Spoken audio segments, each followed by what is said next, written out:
Assalamualaikum warahmatullahi wabarakatuh. Perkenalkan, nama saya Rengki Falepi dari SMA Negeri 2 Sarolangun, calon guru penggerak Angkatan 7 Kabupaten Sarolangun.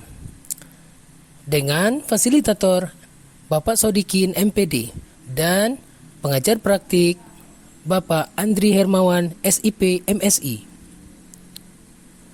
Di sini saya akan menyampaikan aksi nyata Budaya Positif Modul 1.4. Latar belakang permasalahan.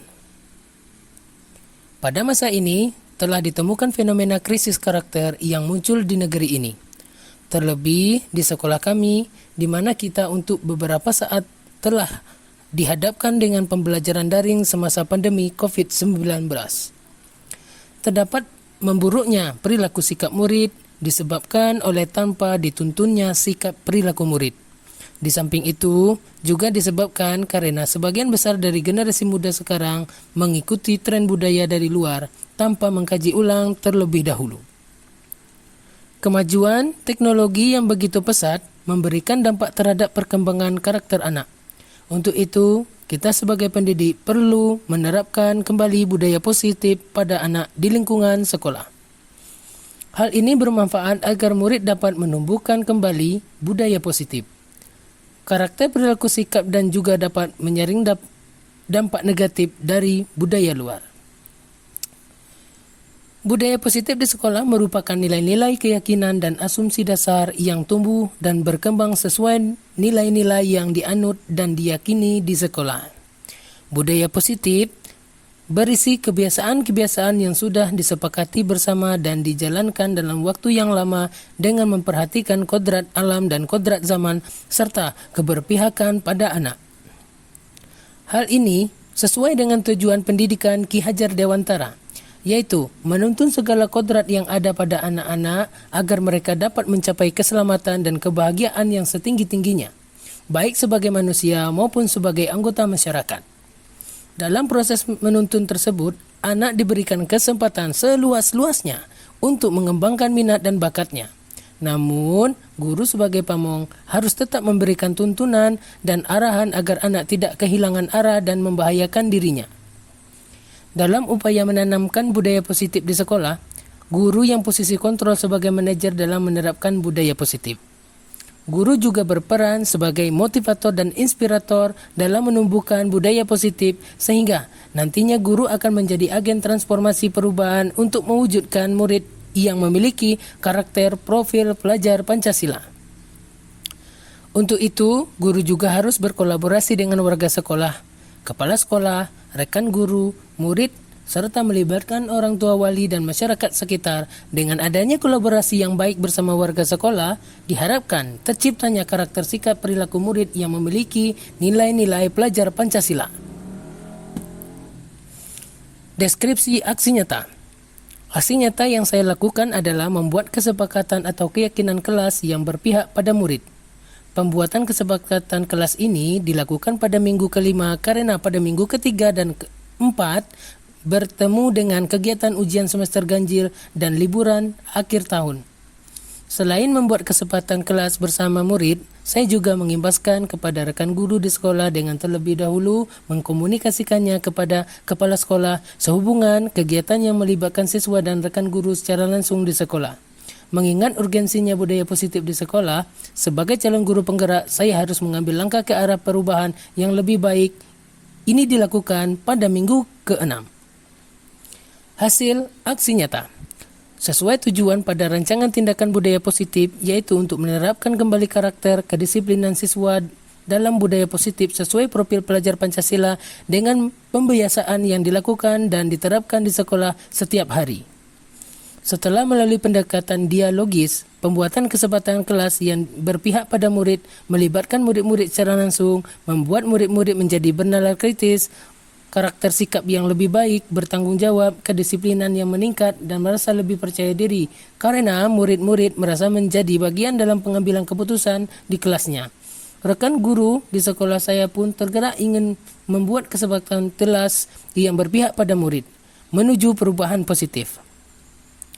Pembelajaran yang didapat dari pelaksanaan ini adalah pentingnya melibatkan murid dalam pengambilan keputusan di kelas, saling menghargai satu sama lain, lebih dekat dengan murid. Rencana perbaikan di masa akan datang, yang pertama meminta tanggapan, masukan dan saran dari kepala sekolah serta guru sejawat untuk tindakan kolaborasi yang baik dalam mewujudkan budaya positif. Yang kedua, melakukan perbaikan jika terdapat suatu kekurangan. 3. Mencatat hasil kegiatan dwi mingguan sebagai acuan perbaikan ke depannya. 4. Tahun ajaran baru, saya akan membuat kesepakatan kelas bersama anak-anak yang baru di kelas saya. Saya ingin menerapkan Merdeka Belajar dan ilmu lainnya yang saya dapatkan dari program Guru Penggerak pada Angkatan 7 Kabupaten Sarolangun. Berikut dokumentasi aksi nyata yang saya lakukan di sekolah.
Solidaritas. Solidaritas. Oke, sama.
liatin Pak, tulisannya Pak.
Bismillahirrahmanirrahim. Assalamualaikum warahmatullahi wabarakatuh.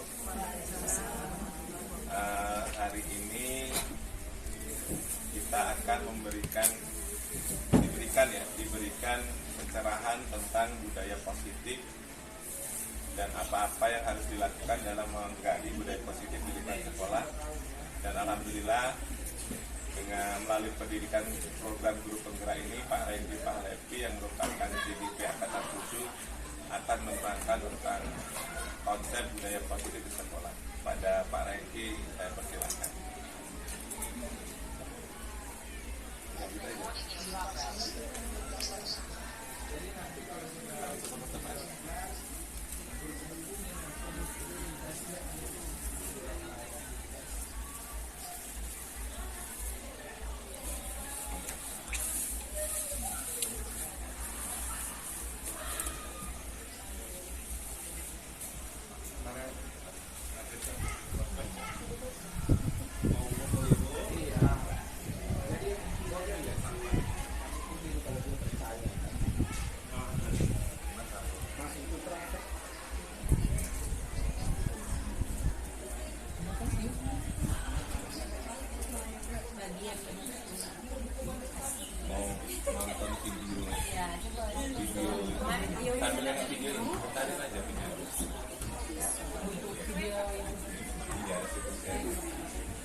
Contoh demonstrasi kontekstual PJOK, keyakinan PJOK tentang segitiga dengan pembelajaran daring semasa pandemi COVID-19. Terdapat memburuknya perilaku sikap murid disebabkan oleh tanpa dituntunnya sikap perilaku murid. Di samping itu juga disebabkan karena sebagian besar dari generasi muda kita mengikuti tren budaya luar tanpa disaring dulu, tanpa mengkaji ulang terlebih dahulu. Kemudian kemajuan teknologi juga berpengaruh yang begitu pesat memberikan dampak terhadap perkembangan karakter anak. Untuk itu kita sebagai pendidik perlu menerapkan kembali budaya positif pada anak di lingkungan sekolah. Hal ini bermanfaat agar murid dapat menumbuhkan kembali budaya positif, karakter perilaku, sikap dan juga dapat menyaring dampak negatif dari budaya luar. Budaya positif di sekolah ini merupakan nilai-nilai yang dianut dan diyakini di sekolah. Budaya positif tersebut berisi kebiasaan-kebiasaan yang sudah disepakati bersama dan dijalankan dalam waktu yang lama dengan memperhatikan kodrat alam dan kodrat zaman, serta keberpihakan kepada murid. Kodrat alam itu berkaitan dengan sifat dan bentuk lingkungan di mana peserta didik itu berada. Kemudian sedangkan kodrat zaman itu berkaitan dengan bawaan diri murid, kepribadian siswa yang mendasar seiring zaman dan seiring waktu, bergantinya waktu juga.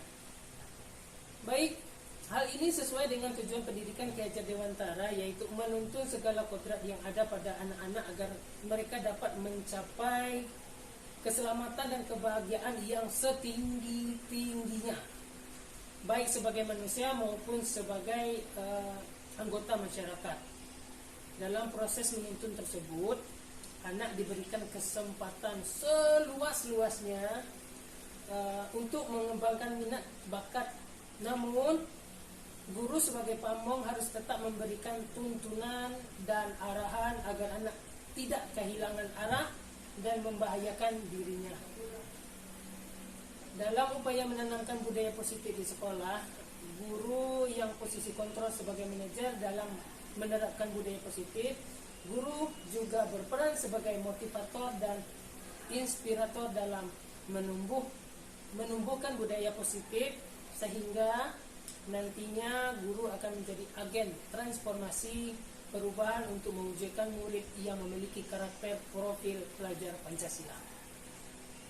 Untuk itu, guru juga harus berkolaborasi dengan warga sekolah, kepala sekolah, rekan guru, murid, serta melibatkan orang tua wali dalam masyarakat sekitar.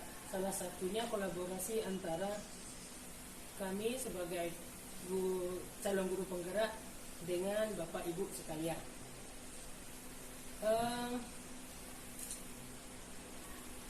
Dengan adanya kolaborasi ini, kolaborasi yang baik bersama warga sekolah, diharapkan terciptanya karakter sikap perilaku murid yang memiliki nilai-nilai pelajar Pancasila.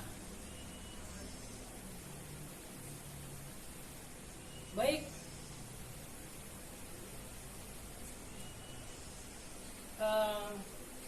pada budaya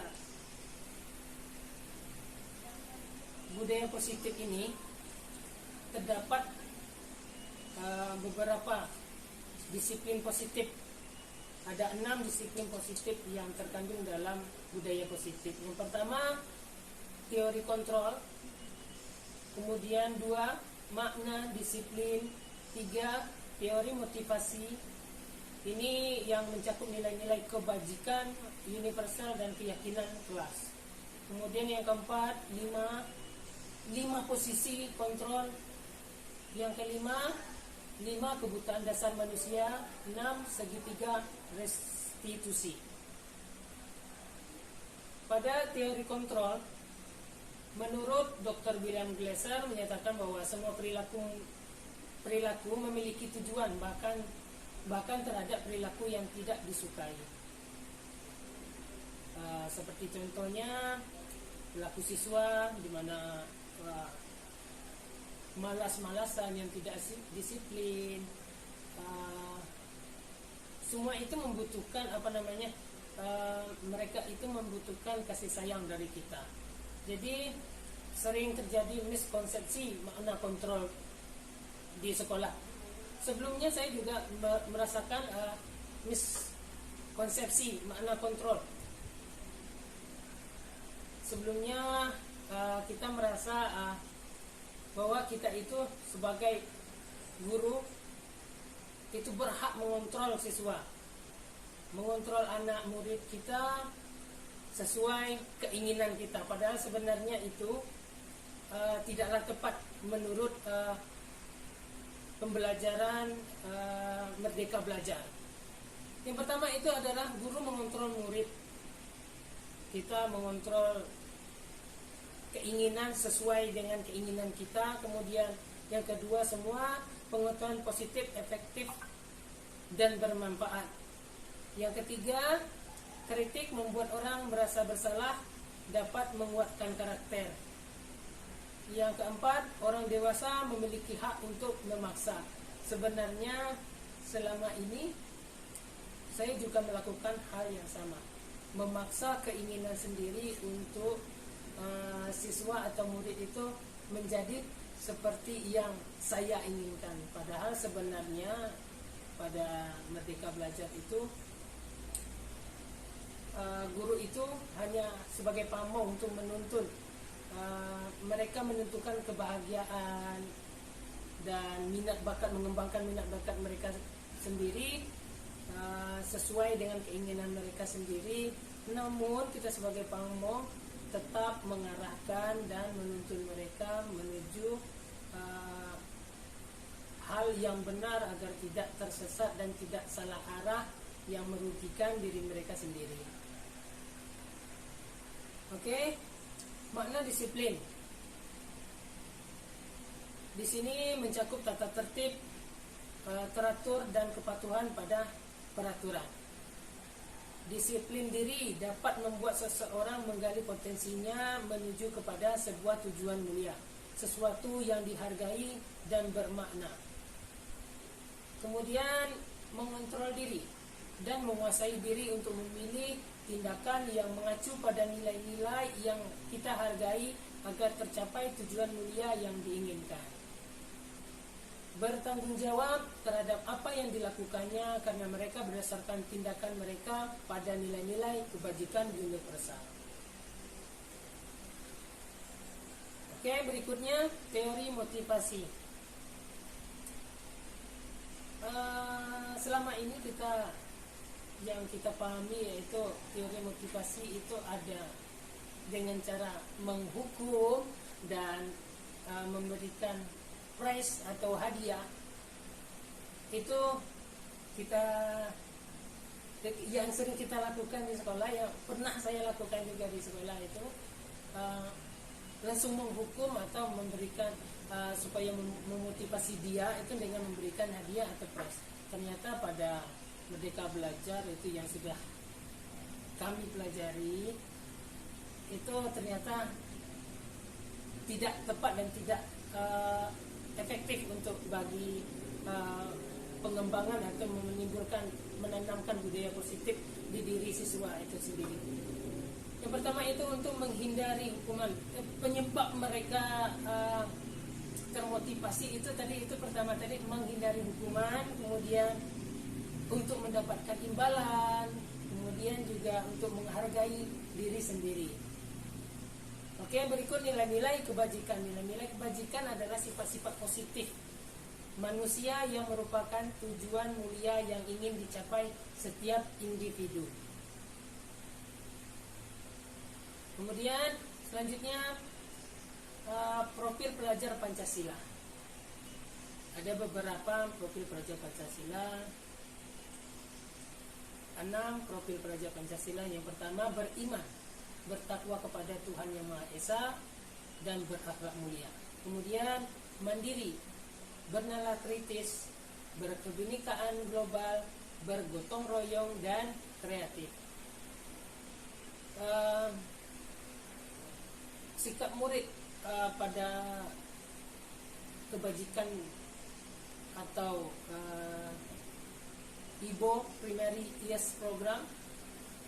Yang pertama itu ada toleransi, rasa hormat, integritas, mandiri, menghargai, antusias, empati, keingintahuan, kreativitas, kerjasama, percaya diri, dan komitmen. Ada 9 pilar karakter pada pengembangan ini, yaitu cinta Tuhan dan segenap ciptaannya, kemandirian dan tanggung jawab, kejujuran atau amanah, diplomatis, hormat dan santun, dermawan, suka menolong dan gotong royong, percaya diri, kreatif dan pekerja keras, kepemimpinan dan keadilan, baik dan rendah hati, toleransi, kedamaian dan kesatuan. Ini merupakan budaya positif yang universal. Sebenarnya masih banyak lagi, namun ini yang terkandung pada 9 pilar karakter. Nomor 4 berikutnya, petunjuk seumur hidup dan keterampilan hidup. Dapat dipercaya, lurus hati, pendengaran yang aktif, tidak merendahkan orang lain, dan memberikan yang terbaik dari diri. Kita langsung ke keyakinan kelas.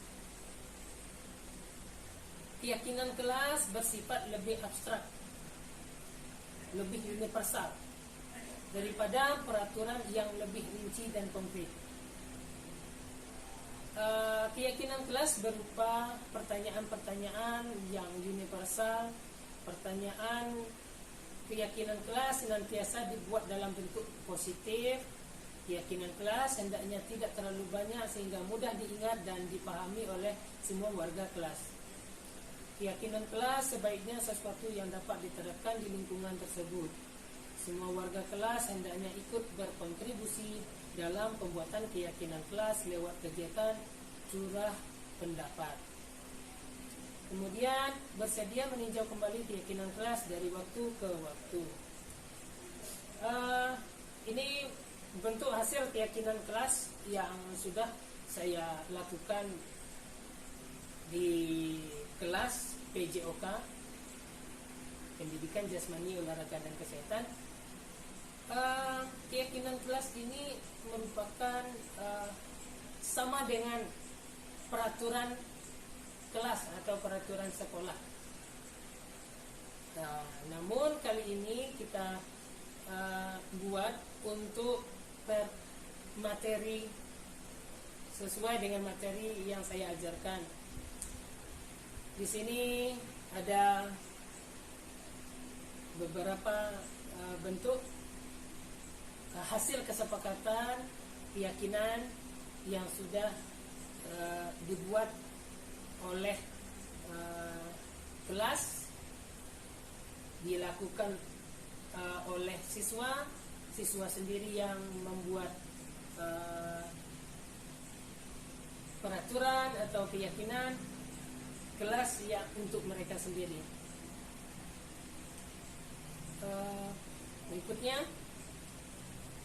ini berupa dokumentasi. Ini merupakan kesepakatan bersama.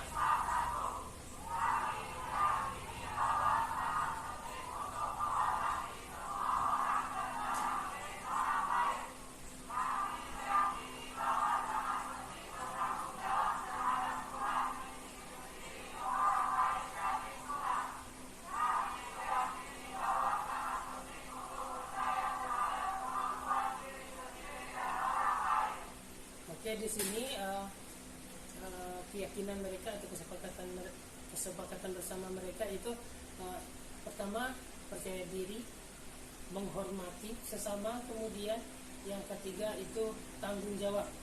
Tanggung jawab ini di dalamnya terdapat disiplin,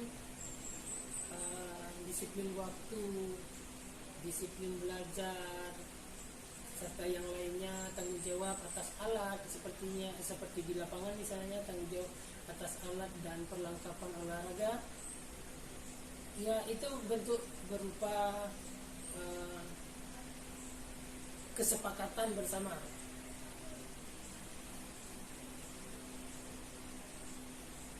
Baik, ini berupa video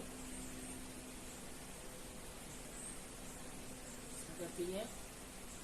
Loading, susah dibuka. Oke, kita coba ambil dari dokumen saja.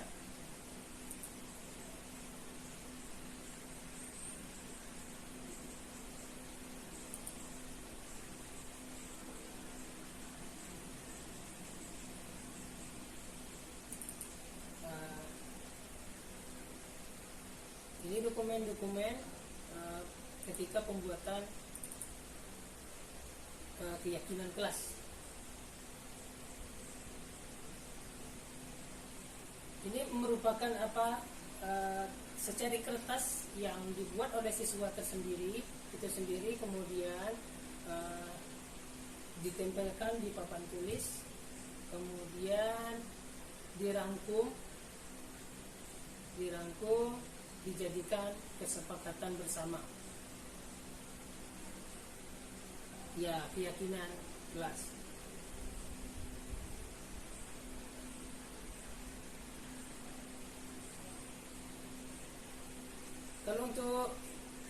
challenges Bapak Ibu itu ada di kelas dan ada di lapangan.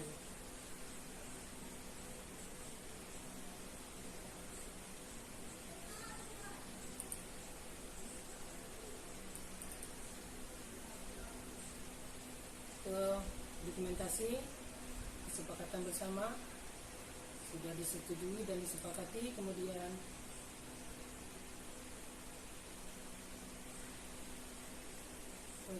tunggu sebentar.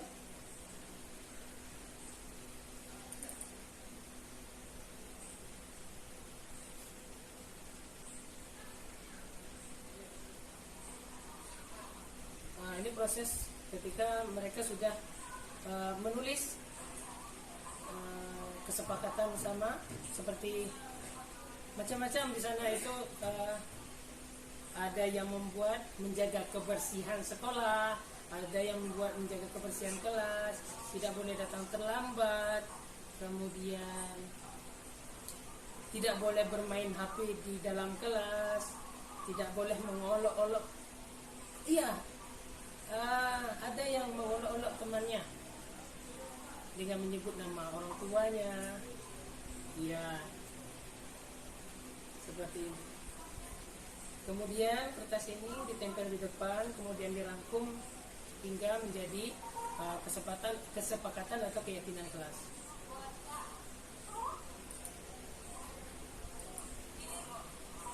Nanti ditentukan, dibuatkan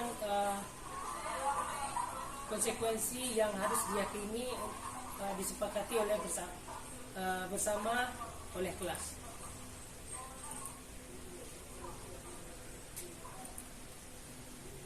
Kelas yang lain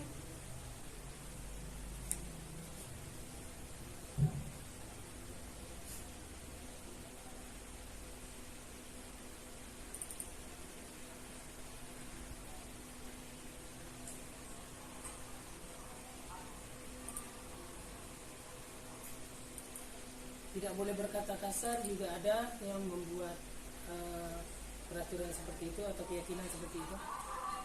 Ini penempelan di papan tulis.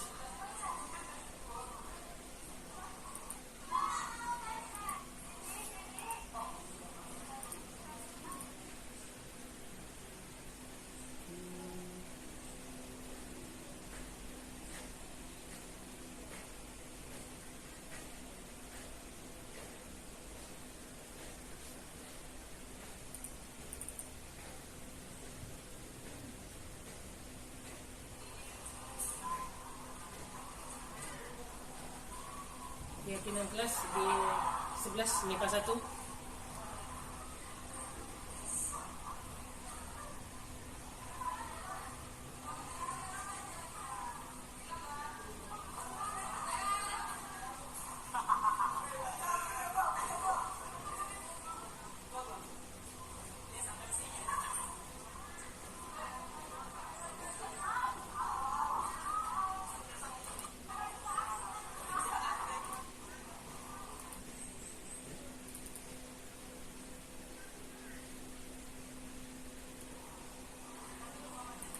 Berikutnya kegiatan merangkum hasil dari kesepakatan atau kepercayaan atau keyakinan kelas.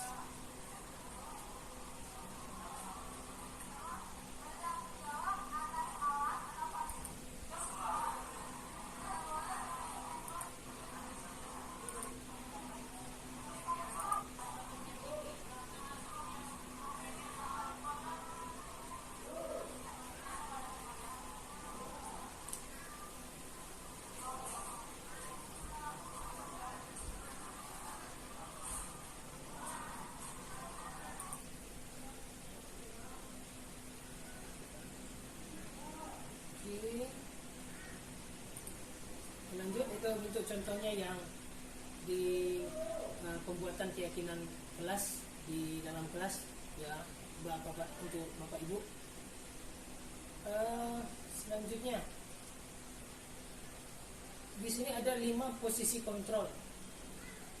Seorang guru itu ada 5 posisi kontrol seorang guru.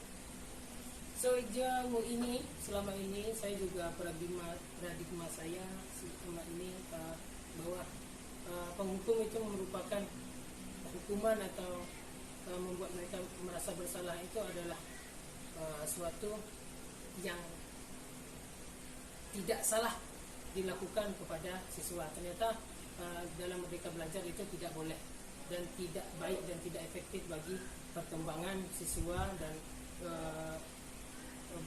untuk meningkatkan budaya positifnya.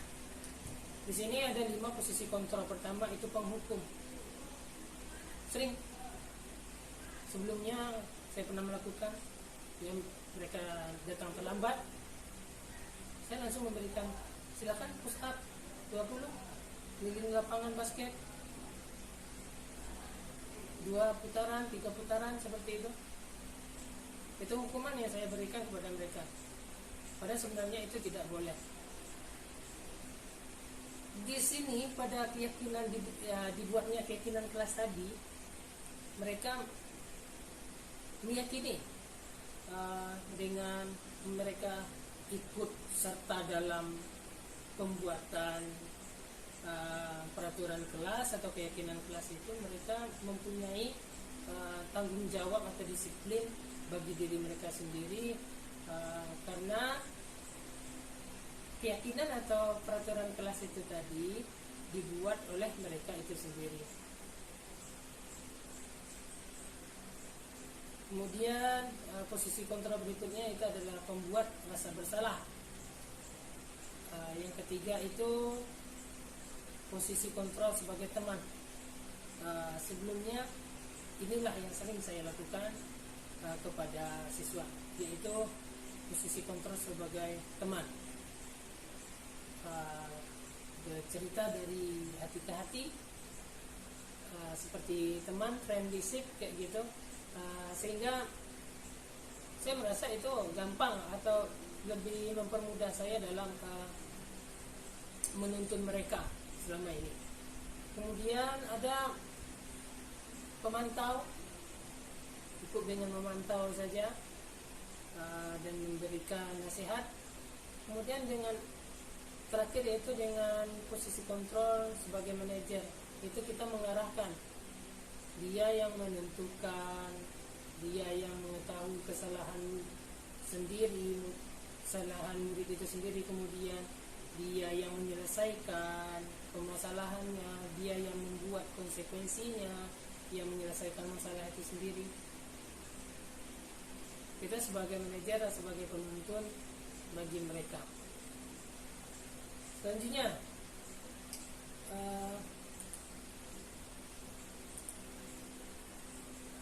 tidak nampak tadi ya Bu, Bapak Ibu. Kemudian selanjutnya 5 kebutuhan dasar manusia. Pertama itu kebutuhan bertahan hidup. Jelas ya, untuk mempertahankan hidup itu kebutuhan pertama itu bertahan hidup. Yang kedua, kasih sayang dan rasa terima. Rasa diterima. Siswa murid kita itu butuh kasih sayang dan rasa diterima. Apapun jawaban dari mereka, apapun yang diutarakan oleh mereka, kita terima saja dulu. Nanti barulah kita beri masukan kepada mereka. 3 itu penguasaan, kebutuhan pengakuan atas kemampuan. Itu yang diharapkan siswa. Kebutuhan pengakuan, diakui, rasa diakui. Yang pertama tadi rasa diterima, kemudian rasa diakui atas apa yang mereka capai atau atas kemampuan yang mereka capai tadi. Kemudian ada kebebasan. Yang keempat itu kebebasan, kebutuhan akan pilihan. Mereka berhak memilih. Mereka berhak memilih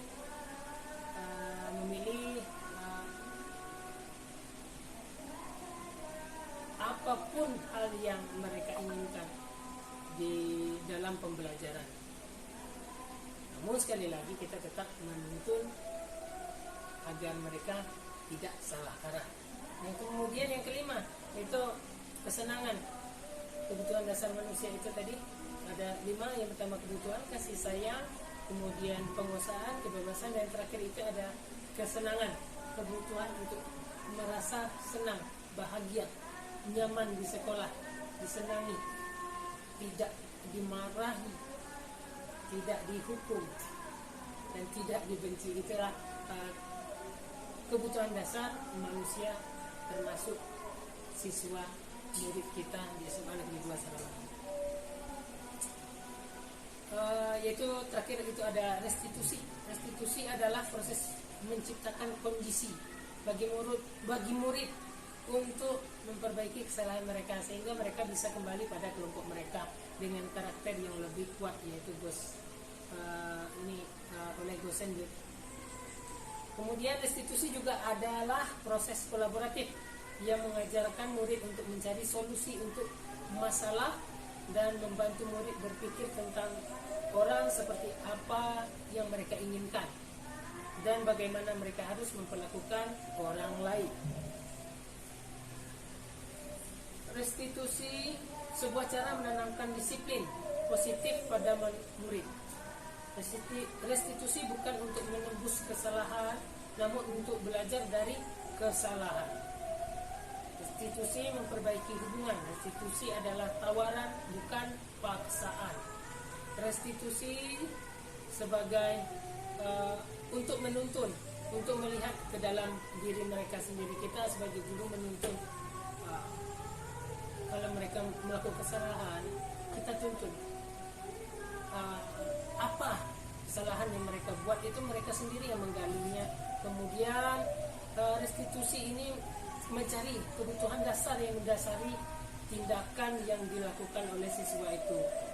Kemudian restitusi adalah cara yang paling baik dalam menyelesaikan permasalahan yang ada pada diri murid itu sendiri. Restitusi juga fokus pada karakter, bukan tindakan. Karakter diri siswa itu sendiri, bukan tindakan yang dilakukan. Kemudian restitusi menguatkan. Restitusi juga fokus pada solusi, cara penyelesaian.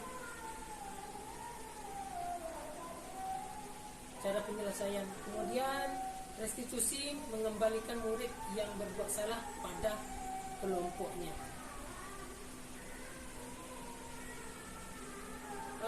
Ada 3 tahapan dalam segitiga restitusi. Yang pertama, menstabilkan identitas.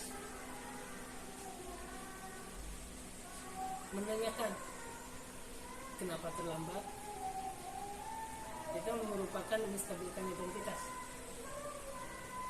Menanyakan penyebab kenapa terlambat. Kemudian validasi tindakan yang salah. Kita menggiring mereka. Apakah itu benar yang dilakukan dengan terlambat ke sekolah itu, dengan terlambat pada pembelajaran penjas itu tadi, itu apakah mereka benar atau salah? Kita menggiring sendiri. Kamu datang terlambat, seperti contohnya ya ketika di lapangan. Maaf nak, kamu datang terlambat, dari mana? Biarkan mereka menjawab. Kemudian kita tindakan berikutnya itu validasi tindakan yang salah. Apakah itu benar nak yang kalian lakukan? Biarkan mereka menjawab sendiri. Kemudian menanyakan keyakinan. Terus kalau kamu terlambat, apa konsekuensinya? Apa yang kamu dapat dari keterlambatanmu tadi? Bagaimana cara penyelesaiannya? Dengan adanya pembuatan keyakinan kelas, mereka menyelesaikan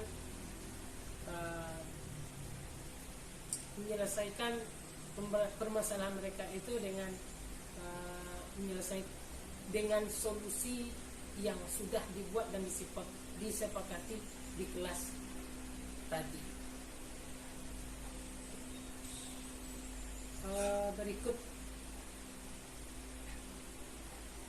video.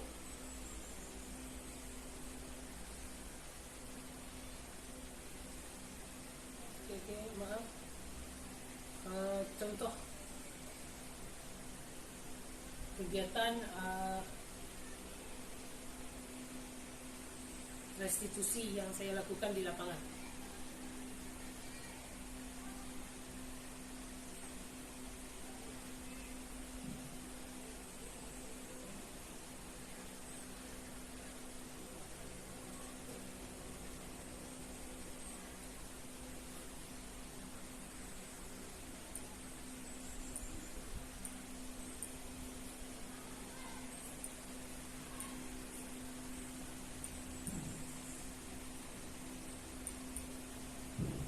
Maaf, sepertinya salah. Sebentar, saya carikan videonya.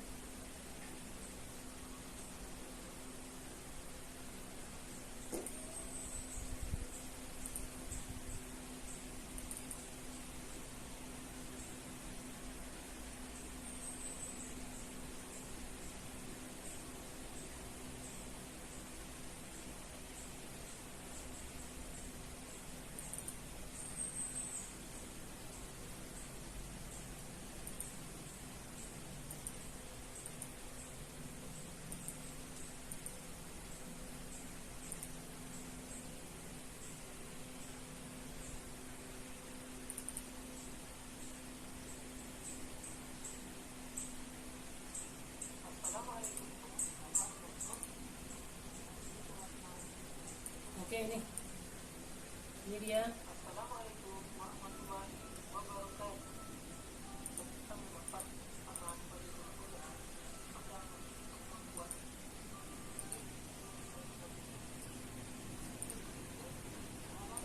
Seperti di sini ada disiplin positif, cara penerapan disiplin yang mengajarkan anak bertanggung jawab dan menumbuhkan kesadaran diri berdasarkan nilai-nilai kebajikan. Disiplin positif lebih ke arah disiplin diri yang dapat mengontrol diri dalam melakukan segala tindakan. Kemudian disiplin diri dapat membuat murid memahami dan menyadari berdasarkan motivasi internal, bukan akibat paksaan, ujian atau hukuman.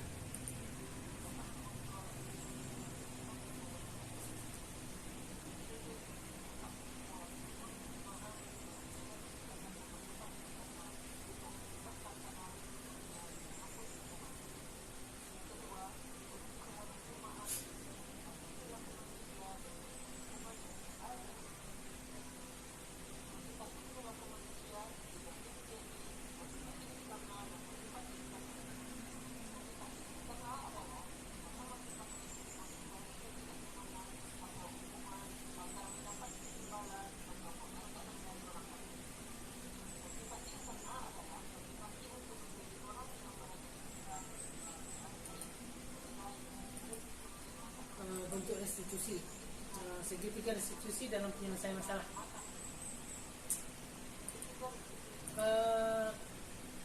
Bentuk dalam menstabilkan identitas itu, bentuk pertanyaannya seperti ini. Setiap orang pasti pernah melakukan kesalahan. Jadi kamu bukan satu-satunya yang pernah melakukan kesalahan ini loh nak. Itu bentuk menstabilkan identitas. Jadi dia tidak merasa rendah diri karena keterlambatan dia di kelas tersebut. Kemudian pada validasi tindakan yang salah. Pada validasi tindakan yang salah, bentuk tuntunan atau menggiring, kalimatnya seperti ini. Kamu tentu punya alasan mengapa melakukan itu, ya karena seperti itu. Adakah cara yang lebih efektif untuk mendapatkan apa yang kamu butuhkan? Itu pertanyaan-pertanyaan yang membuat mereka merasa nyaman dan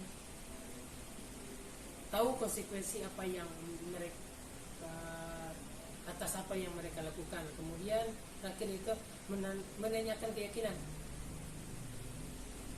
tentang keyakinan kelas yang sudah kita buat tadi.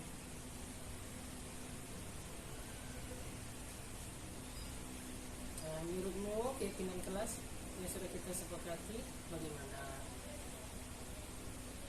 Kemudian solusi biar mereka sendiri yang menyelesaikannya. Ya baik.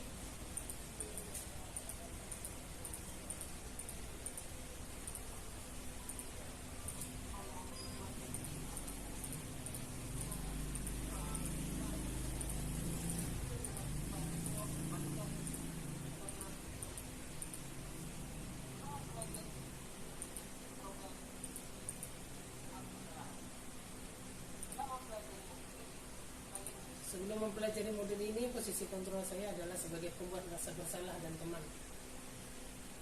Perasaan saya saat itu selalu diliputi perasaan bersalah karena harus membuat murid-murid merasa bersalah jika murid tersebut membuat kesalahan tadi. Setelah pembelajaran modul ini, saya mulai menerapkan posisi manajer dalam penyelesaian masalah. Perasaan saya menjadi tenang dan saya menyadari pentingnya komunikasi yang efektif untuk menumbuhkan budaya positif, rasa tanggung jawab, dan disiplin pada diri murid.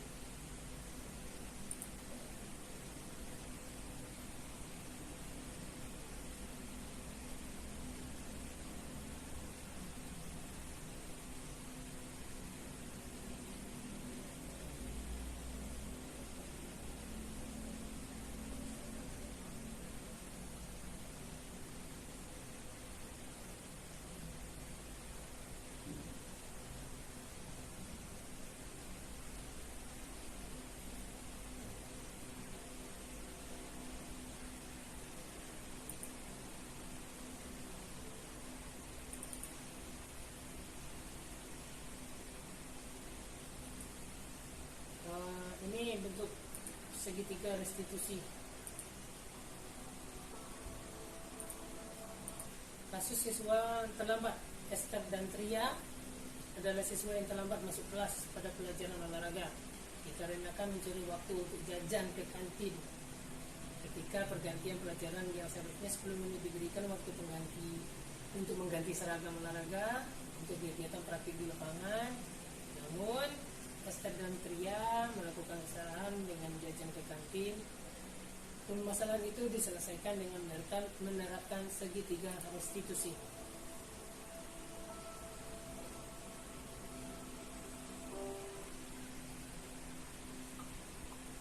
Tahapan segitiga restitusi pertama menstabilkan validasi tindakan yang salah.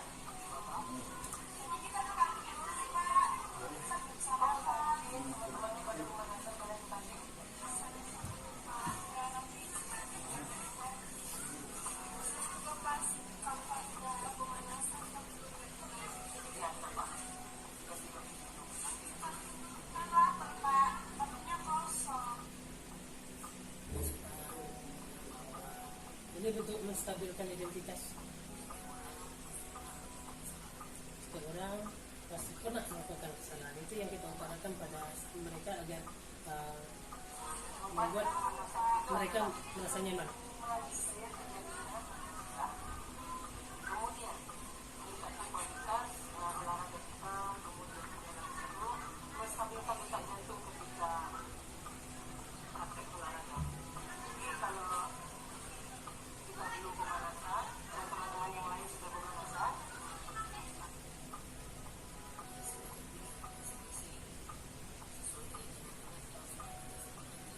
Berikutnya menanyakan keyakinan. Apa konsekuensinya? dari 2 kali habis itu ambil pertama untuk pemanasan.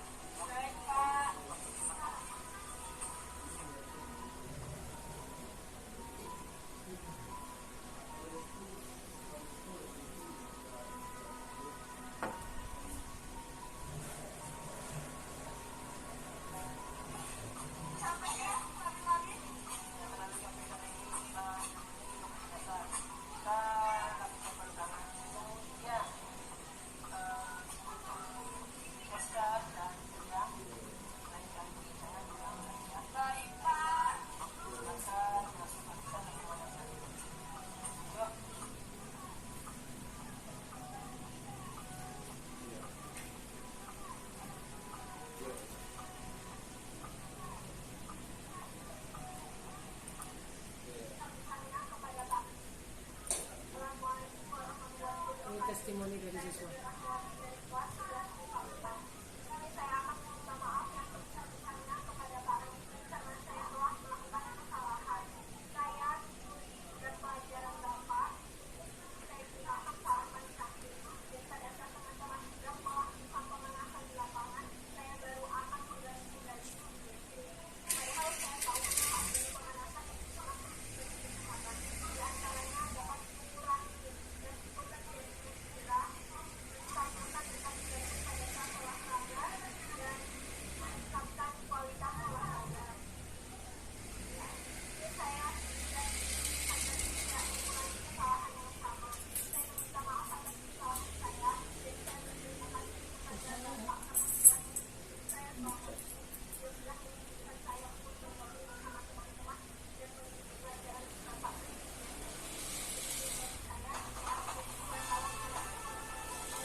demikianlah itu sosialisasi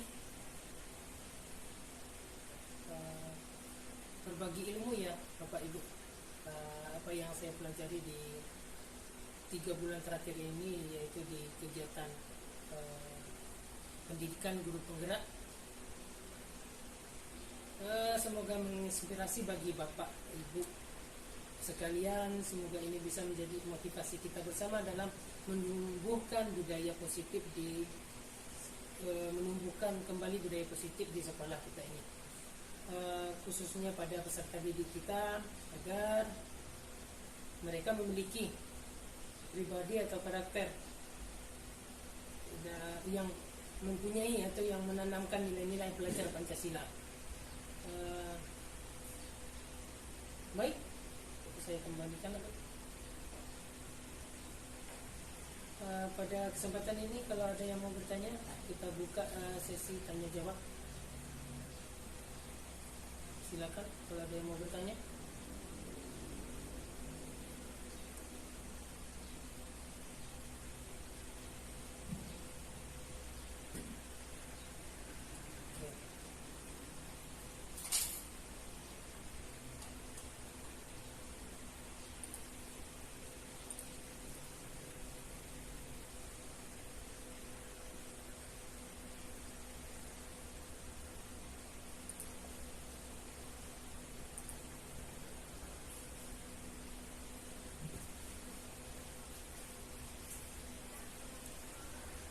Sebagai kantor buat video. Oke, baiklah, demikianlah sosialisasi kita pada kali ini. Semoga bermanfaat dan semoga menginspirasi Bapak Ibu sekalian. Semoga ini bisa menjadi motivasi kita bersama dalam menumbuhkan budaya positif di SMA Negeri 2 Sarawangun. Kita sebagai guru dan khususnya peserta didik kita, agar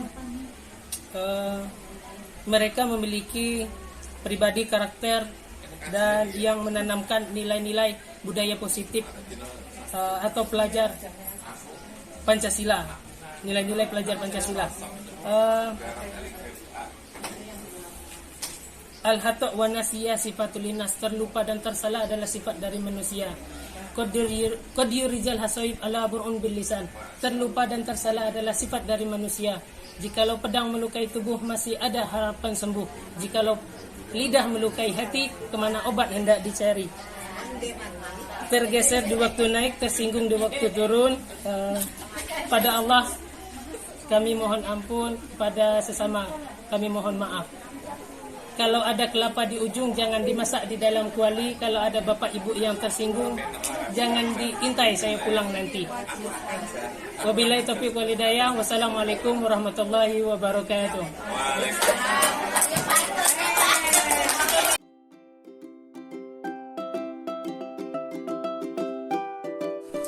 Bismillahirrahmanirrahim. Assalamualaikum warahmatullahi wabarakatuh.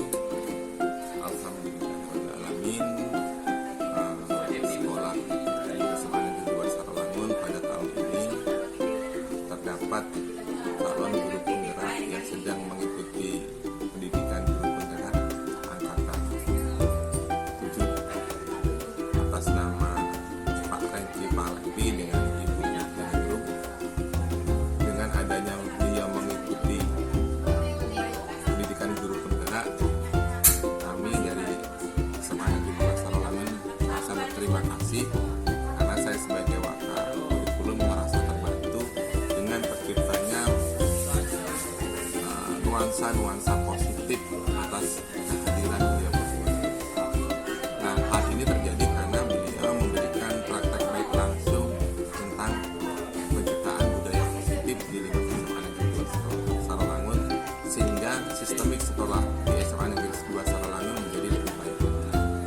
Budaya-budaya positif itu ditularkan melalui yang namanya keyakinan kelas yang dari dasarnya, dan akhirnya bisa mengimbaskan ke guru-guru lainnya, sehingga konsep menggerakkan sistemik yang ada di pendidikan guru penggerak yang dilakukan oleh Pak Renki, Pak Levi, dan Bu Murti Ningrum mampu memberikan dampak yang baik di SMA Negeri 2 Sarawangun. Saya berharap kelak terdapat guru-guru kami yang mau mengikuti calon guru penggerak ini, sehingga nantinya akan lebih memberikan nuansa yang lebih baik lagi dalam sistem di SMA Negeri 2 Sarawangun. Demikian, semoga Pak Rengki dan Ningrum bisa melaksanakan pendidikan ini dengan baik dan memberikan dampak yang luar biasa di SMA Negeri 2 Sarawangun. Terima kasih. Saya akhiri. Wabillahi taufiq wal hidayah. Assalamualaikum warahmatullahi wabarakatuh. Assalamualaikum. Baik, perkenalkan nama saya Gian Trihartoto, salah satu guru PJOK di SMA Negeri 2 Sarawangun, rekan sejawat dari Pak Rengki Fahle di SPD. Terkait dengan pembelajaran guru penggerak dengan adanya pembuatan keyakinan kelas dan segitiga restitusi, ini sangat membuat kita lebih nyaman dan lebih memudahkan kita untuk membantu dalam proses pembelajaran.